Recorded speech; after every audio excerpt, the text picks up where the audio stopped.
Hello friends, welcome to new vlog. आज हम शुरुआत करते हैं अपने एक्सपीरियंस बताने की। विकास एग्ज़ाम हो चुका है और ये सब चीज़ पहले की है जो मैंने रिवीजन मोड पे करी थी और बहुत फास्ट करी थी, तो फिर ये सब उसी चीज़ के नोट्स हैं।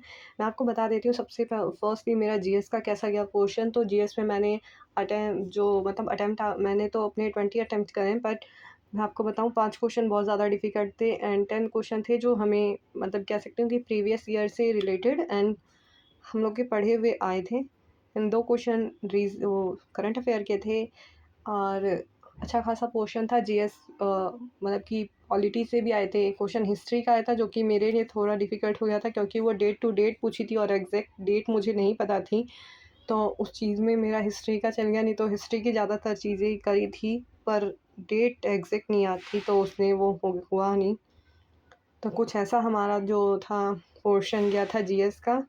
और ज़्यादा तो उम्मीदें नहीं है, पर हाँ, अगर अभी देखना पड़ेगा बिकॉज़ कि छोटी-छोटी चीज़ों से जीएस में नंबर भी घट जाते हैं। साइंस से भी कुछ क्वेश्चंस थे, लास्ट मोमेंट पे मैंने साइंस की अच्छी खासी रिवीज़न करी थी, क्योंकि मुझे जनरल साइंस का अच्छा-सा रिवीज़न चाहिए था बिकॉज़ कि साइंस से क्वेश्चन 2-3 आते ही हैं और मेरा बैकग्राउंड भी साइंस का नहीं है, मैं आर्ट्स से हूँ कहीं न कहीं। और कहीं और करंट अफ़ेयर का थोड़ा फ़ायदा हुआ क्योंकि एक अपॉइंटमेंट आई थी रिसेंट, तो वो सर ने जो पढ़ाई थी तो वो आ गई थी और भी काफ़ी सारे क्वेश्चन्स आए थे। यहाँ पे मेरे साइंस का जो मैंने अपना करा था रिवीजन मोड पे, वो सारी चीज़ें मैंने रिकॉर्ड करी थी। देन रीज़निंग का अगर बताएँ तो रीज़निंग सही है, आप कर सकते हैं। टाइम टेकिंग है थोड़ी-सी और टाइम टेकिंग मैंने तो पूरे 25 क्वेश्चन अटेम्प्ट करे हैं, बट क्वेश्चन कुछ ऐसे थे ना, वो ट्रिकी थे थोड़े से। अ, अब मुझे समझ ही नहीं आता रीज़निंग में यार रीज़न लगाना होता है, बट समझ नहीं आता है किस रीज़न के बेस पे ये चीज़ें चली, सीरीज़ चली तो कौन-सा रीज़न है इसके पीछे। मेरा एक सीरीज़ वाला क्वेश्चन था, अमूमन वो कि आसान होता है अगर देखें, पर वो हो नहीं पा रहा था। मैंने एक बार अटेम्प्ट किया, 2 बार, 3 बार नहीं हुआ, बट मैंने उसे फिर तीसरी बार के बाद एक था कि स्किप करो, आगे बढ़ो। देन मैंने सोचा नहीं, अभी एक बार और ट्राई करते हैं। देन 4th टाइम मैंने जब ट्राई किया, देन वो हो गया। बहुत अच्छी बात थी कि हो गया। फिर हम आगे बढ़े और रीज़निंग में मैं बता दूँ 3 से 4 क्वेश्चन नॉन वर्बल रीज़निंग जो पिक्चर्स वाले क्वेश्चन होते हैं ना, वो आए थे। तो उसमें आप स्कोर कर सकते हैं अच्छा। देन आपके 10 क्वेश्चन तो ऐसे होंगे जो बहुत ईज़ी होंगे और बाकी जो 10 क्वेश्चन थे वो थोड़े-से ट्रिकी हैं, टाइम टेकिंग है, पर आप रीज़निंग अच्छे से करके आइए बिकॉज़ ये स्कोरिंग है और आपको अच्छा स्कोर दे सकती है। और अगर हम बात करें इसके बाद मैथ की, तो मैथ में मैंने पहले 10 क्वेश्चन करे थे, उसके बाद में सबसे पहले मैंने जीएस करे थे, देन मैथ के 10 क्वेश्चन करे थे, फिर मैं रीज़निंग पे आ गई थी। मैथ में जो मैंने शुरुआती 10 क्वेश्चन करे थे, उसके आंसर मेरे अच्छे से निकल गए थे, आ रहे थे आंसर्स। उसके बाद जब मैंने रीज़निंग करी और फिर मैंने इंग्लिश करी, तो फिर ब काफ़ी कम टाइम बचा था और उसमें मेरे को मैथ करना था। कहीं न कहीं मैं मैथ में कमज़ोर हूँ और मेरा सिलेबस भी कंप्लीट नहीं था।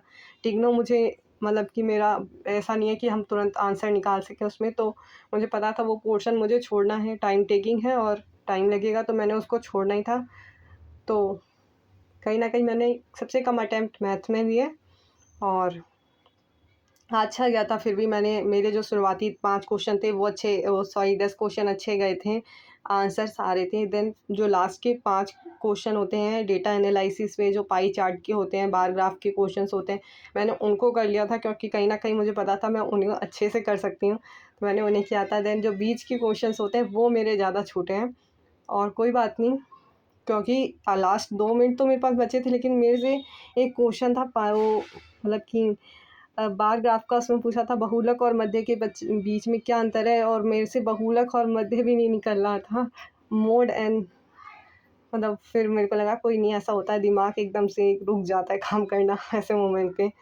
और फिर यहाँ पे इंग्लिश की बात करूँ तो इंग्लिश काफ़ी अच्छी थी और आप अच्छा स्कोर कर सकते हैं इंग्लिश में अगर आपने शुरुआत से इंग्लिश की अच्छी पढ़ाई करी, क्योंकि क्वेश्चन डायरेक्ट आते हैं इंग्लिश में, कोई घुमा फिरा के नहीं आता। तो क्वेश्चन ईडियम आया था, बहुत सिंपल आया था, once in a blue moon. And मेरे को जो वन वर्ड सब्स्टिट्यूशन होता है वो आया था कि जो टू मच ईट करते हैं जो लोग, उन्हें क्या कहते हैं, तो ग्लटन था, बहुत ही सिंपल था। एंड है जो एक क्वेश्चंस होते हैं, बाकी पैसिव से एक्टिव करना, एक्टिव से पैसिव, इनडायरेक्ट, डायरेक्ट स्पीचेस, सब चीज़ आई थी और काफ़ी स्कोरिंग था, आप कर सकते हैं। तो ऐसा मेरा एक्सपीरियंस रहा। Thank you for watching, keep subscribe. कल से शुरुआत करते हैं हम अपनी नई, देखते हैं आगे क्या होगा रिजल्ट्स में।